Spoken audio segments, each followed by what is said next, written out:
प्रदेश की पहचान सच में बदल गई है? क्या जो राज्य कभी सिर्फ एक पारंपरिक कृषि प्रदेश माना जाता था, वह अब भारत की कृषि अर्थव्यवस्था का नया इंजन बन चुका है? नमस्कार, मैं रश्मि राय और आप देख रहे हैं एशिया न्यूज। आज हम बात करेंगे उस बड़े बदलाव की जिसने बीते 9 साल में यूपी की कृषि से अर्थव्यवस्था तक की तस्वीर बदल दी है। उत्तर प्रदेश, जहां कभी खेती को सिर्फ परंपरा माना जाता था, आज वही खेती बन चुकी है आर्थिक विकास का केंद्रीय स्तंभ। दावे बड़े हैं, आंकड़े उससे भी बड़े, लेकिन सवाल यह है, क्या यह बदलाव जमीन पर दिखता भी है? 2016-17 में कृषि विकास दर जहां 8% थी, वह अब बढ़कर पहुंच गई है 18% तक। और सिर्फ यही नहीं, कृषि और उससे जुड़े क्षेत्रों का GVA 2.96 लाख करोड़ से बढ़कर पहुंच चुका है 6.95 लाख करोड़ तक। मतलब साफ है, कम जमीन, ज्यादा उत्पादन और बढ़ता प्रभाव। सरकार का दावा है कि अब किसान सिर्फ लाभार्थी नहीं, बल्कि सिस्टम के पार्टनर बन चुके हैं।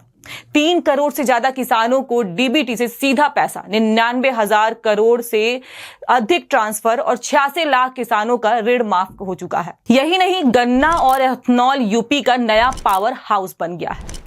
अब चलते हैं उस सेक्टर की ओर जिसने यूपी को राष्ट्रीय स्तर पर ग्रोथ इंजन बना दिया। गन्ने का उत्पादन बढ़ा, रकबा बढ़ा और किसानों को मिला रिकॉर्ड भुगतान 3 लाख करोड़ से ज्यादा, और एथनॉल 42 करोड़ लीटर से बढ़कर 187 करोड़ लीटर। यानी यूपी अब देश का नंबर 1 एथनॉल उत्पादक बन चुका है। कहा जाता है, पानी है तो खेती है, और इसी सोच के साथ 1300 से ज्यादा सिंचाई परियोजनाएं पूरी की गई। 52 लाख हेक्टेयर नई सिंचाई क्षमता, 241 लाख किसानों को सीधा लाभ मिला है। अब बात उस बदलाव की जहां खेती सिर्फ अनाज तक सीमित नहीं रही।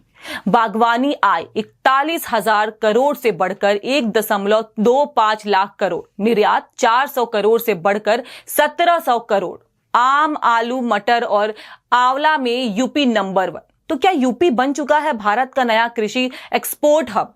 कृषि अब सिर्फ खेती नहीं कर रहे, दूध उत्पादन में देश में नंबर 1, मत्स्य उत्पादन में दुगुना, रेशम उत्पादन में भी बड़ी छलांग। मतलब किसान अब सिर्फ खेती नहीं कर रहा, बल्कि एक मल्टी इनकम मॉडल में काम कर रहा है। अब सबसे बड़ा बदलाव, टेक्नोलॉजी का प्रवेश। 86,000 से ज्यादा सोलर पंप, ड्रोन पर भारी सब्सिडी और 4,000 करोड़ से यूपी एग्रिस योजना, यानी खेती अब खेत से निकलकर एक एग्री टेक इकोसिस्टम बन रही है। तो सवाल यही है, क्या उत्तर प्रदेश सच में कृषि महाशक्ति बन चुका है, या फिर यह सिर्फ नीतियों और आंकड़ों की चमकदार तस्वीर है? क्या $1 ट्रिलियन अर्थव्यवस्था की नींव सच में मजबूत हो रही है? एक तरफ रिकॉर्ड उत्पादन, दूसरी तरफ बड़े दावे, लेकिन असली जवाब मिलेगा जमीन पर, खेतों में और किसानों की जिंदगी में। फिलहाल इतना तय है कि यूपी की कृषि कहानी अब सिर्फ खेती की नहीं, बल्कि अर्थव्यवस्था की सबसे बड़ी पावर सेंटर बन चुकी है। आपको क्या लगता है? हमें कमेंट करके जरूर बताएं। धन्यवाद।